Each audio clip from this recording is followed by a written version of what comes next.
Tenang itu bukan ketika kita punya harta yang banyak. Tenang itu juga bukan karena kita punya jabatan yang tinggi. Tenang itu juga bukan karena kita punya popularitas.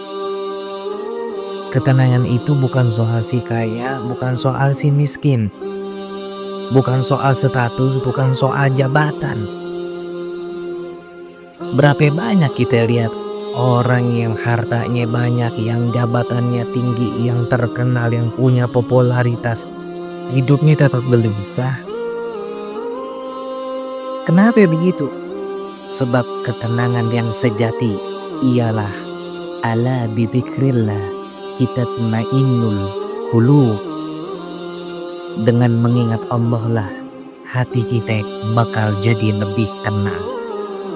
Kalau bahasa pantunnya mah jalan-jalan beli benang, pulangnya mampir ketemu Pok Maya. Kalau pengen punya hati yang tenang, sering-sering dong ingat sama yang punya dunia.